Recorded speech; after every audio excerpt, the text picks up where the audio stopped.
नमस्कार, स्वागत है आपका एनबी न्यूज में। आप देख रहे हैं मध्य भारत और मैं हूं आपके साथ सदफ फातिमा।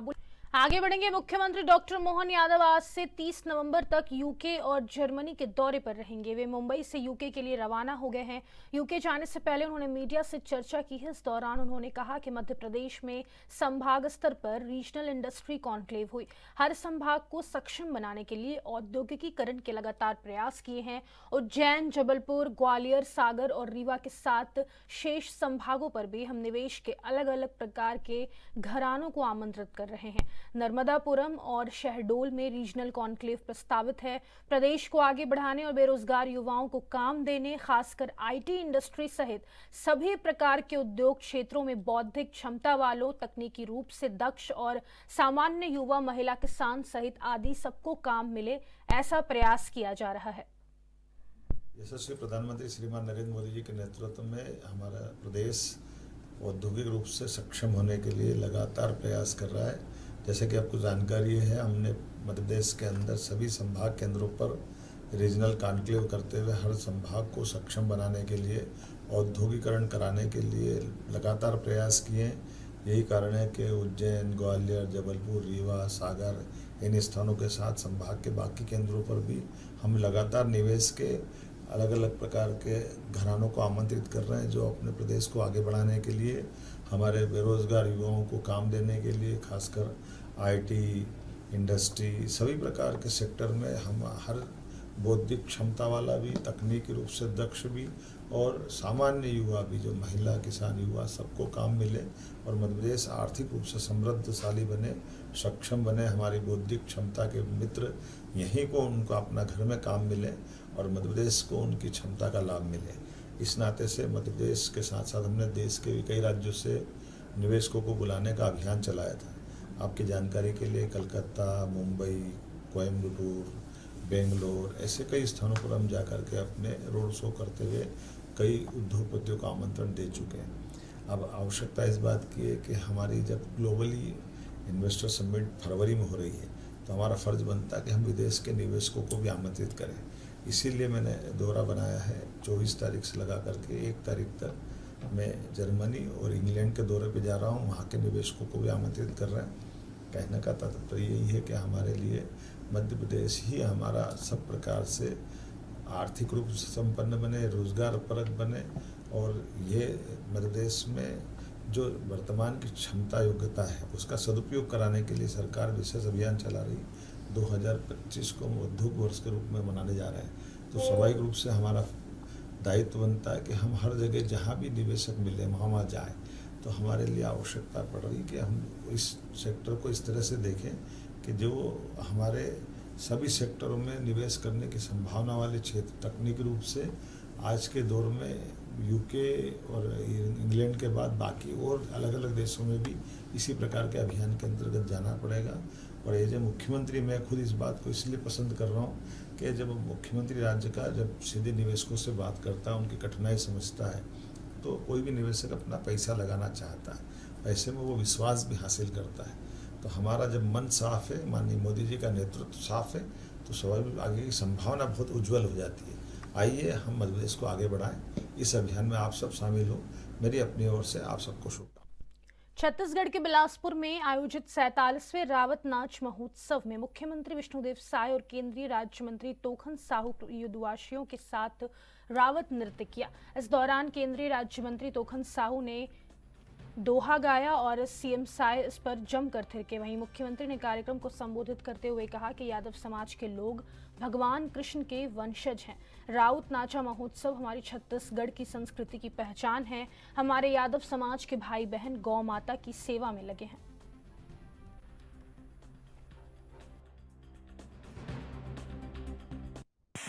हमारे छत्तीसगढ़ प्रदेश के न्यायधानी बिलासपुर में आयोजित 47वां राउत नाचा महोत्सव में आज मंच में विराजमान आप मन के बिलासपुर के लोकप्रिय सांसद और केंद्रीय राज्य मंत्री आदरणीय श्री तोखन साहू जी,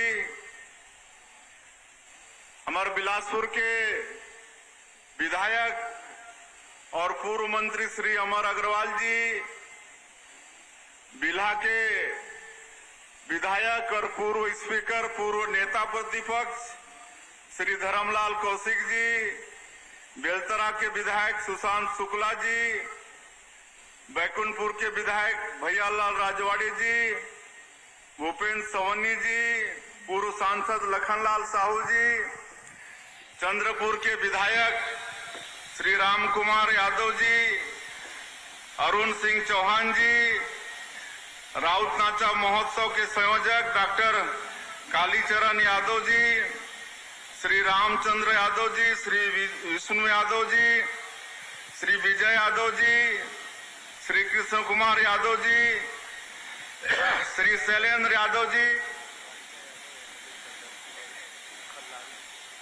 हाँ, द्वारिकाधीश यादव जी विधायक और मंच में विराजमान यादव समाज के सबो हमार पदाधिकारीगण और आज के राउत नाचा महोत्सव में प्रदेश भर से पधारे सभी हमार समाज के सज्जनवृंद, मातृशक्ति माता बहनी मान, युवा साथी मान, हमार नाचा पार्टी के भाई बहनी मान, अधिकारी मन और मीडिया के साथी भाई मन, आज मोर बड़ा सौभाग्य, मैं विधायक और सांसद के नाते पहले कई बार राउत नाचा में शामिल होते रहे, मड़ई मेला में शामिल होते रहे, लेकिन आज मुख्यमंत्री के नाते अतेक बड़े राउत नाचा महोत्सव में मैं शामिल हुए हो, मोर बड़ा ये सौभाग्य और मैं पूरे समाज ला ये महोत्सव के बहुत बहुत बधाई देता हूं। मध्य प्रदेश भारतीय जनता पार्टी के प्रदेश अध्यक्ष विष्णुदत्त शर्मा ने मुख्यमंत्री निवास पहुंचकर सीएम डॉक्टर मोहन यादव को निवेश, संवर्धन और औद्योगिक विकास के लिए 6 दिवसीय विदेश यात्रा पर रवाना होने से पहले शॉल, श्रीफल और पुष्पगुच्छ भेंट कर सफल यात्रा की कामना की। विष्णुदत्त शर्मा ने कहा कि मध्य प्रदेश में निवेश की असीम संभावनाएं हैं, इसलिए मुख्यमंत्री की यूके और जर्मनी की प्रस्तावित यात्रा कारगर साबित होगी। मध्य प्रदेश की करीब 8.5 करोड़ जनता का आशीर्वाद आपके साथ है।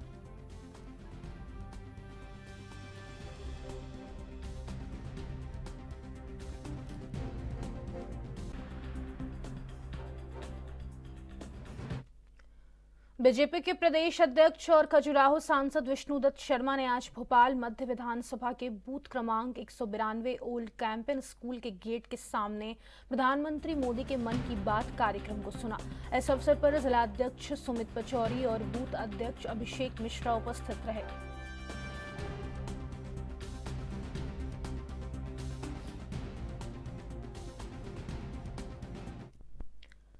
छत्तीसगढ़ में जारी धान खरीदी को लेकर एक बार फिर सियासी बयानबाजी का दौर शुरू हो गया है। प्रदेश कांग्रेस कमेटी के अध्यक्ष दीपक बैज ने भाजपा की प्रदेश सरकार पर आरोप लगाया है कि वादे के अनुसार सरकार 21 क्विंटल प्रति एकड़ धान की खरीदी नहीं कर रही। नए नियम कायदे लगाकर किसानों का धान कम मात्रा में खरीदा जा रहा है। वहीं कांग्रेस के आरोपों पर सहकारिता मंत्री केदार कश्यप ने पलटवार किया और कांग्रेस के आरोपों को झूठा बताया है। केदार कश्यप ने कहा कि उन्होंने स्वयं धान खरीदी केंद्रों का दौरा किया और ऐसी कोई भी स्थिति नहीं देखी जा रही। इस सरकार में धान खरीदी 21 कुंटल के वादा के अनुसार किसी भी लैम्प से मिल जाएगी किसानों को, कहीं तो 11 कुंटल, कहीं तो 12 कुंटल, कहीं तो 13 कुंटल, कहीं तो 14 कुंटल। इस तरह से किसानों का जो धान खरीदा जाना था उस अनुसार खरीदा नहीं जा रहा है।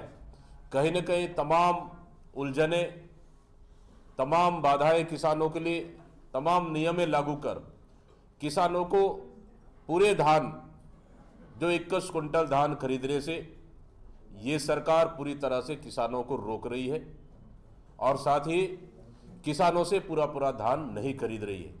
इसका मतलब किसानों को सीधा सीधा ये सरकार नुकसान पहुंचा रही है। बिल्कुल गलत आरोप है। कल मैं रायपुर के नजदीक एक धान खरीदी केंद्र पे जाकर के मैंने औचक निरीक्षण भी किया और कहीं पर कोई ऐसी समस्या नहीं है।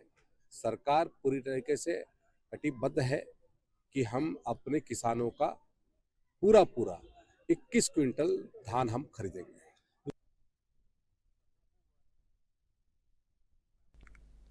आगे बढ़ेंगे। छत्तीसगढ़ में धान खरीदी को लेकर प्रदेश के पूर्व खाद्य मंत्री अमरजीत भगत ने सरकार पर निशाना साधा है। आपको बता दें कि छत्तीसगढ़ में 14 नवंबर से धान खरीदी की शुरुआत हो गई है, लेकिन सरगुजा जिले में कई केंद्रों में किसान टोकन के लिए भी तक किसान नहीं पहुंच रहे, तो वहीं कई किसानों के फसल तैयार नहीं हुए हैं, जिसको लेकर प्रदेश के पूर्व खाद्य मंत्री ने कहा कि पूर्व की कांग्रेस सरकार में धान खरीदी 1 नवंबर से करती थी, लेकिन मौजूदा की भाजपा सरकार धान खरीदी में लेट लतीफी करती है। यही वजह है कि किसानों को टोकन कटवाने में परेशानी भी हो रही है और यह पूरी लापरवाही शासन प्रशासन के द्वारा किया जा रहा है।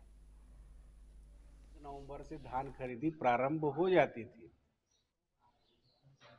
और क्या कारण है कि नहीं पहुंच रहे, उसके सीधे सीधे उसके पीछे कारण है कि उनको टोकन अभी तक जब देंगे तब न लोग बेचने जाएंगे।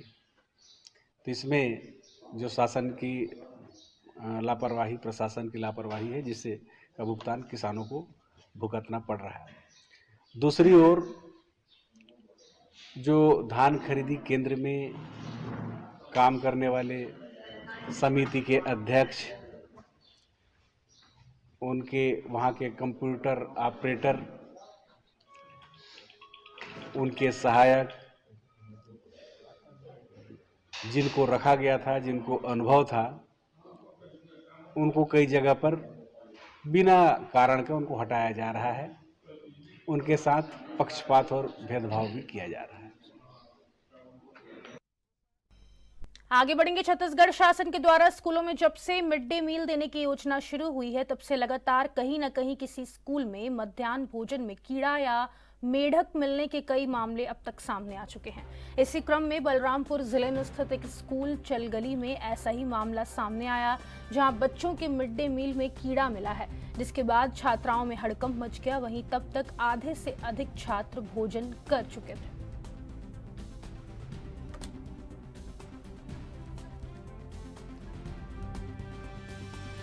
जो भी खाना तो वो भी था, उन लोग ना खाना में कभी पिलवा में रहता है, और पिलवा रहता है कौन सा मैं बताता हूँ, जो काला कलर में उल्टी आ जाता है, वही खाना। अब एक बार बहुत खाना बिगाया भी था।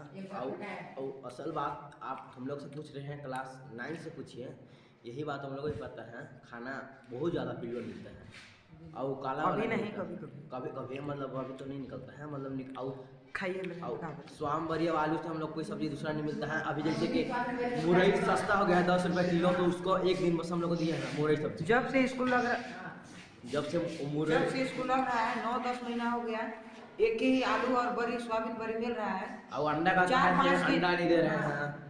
4-5 दिन हुआ है, देखिए दूसरा सब्जी बस मिला, खिचड़ी ना मिलता है, वो भी नहीं मिलता है खिचड़ी उचड़ी भी, वही खाली चावल और दाल। बोर्ड में कुछ और लिखाया है, मिलता नहीं। पापड़ तो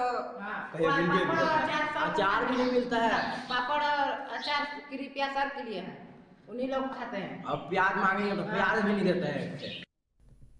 और फिलहाल के लिए इस वक्त के बुलेटिन में बस इतना ही। मुझे दीजिए इजाजत। नमस्कार।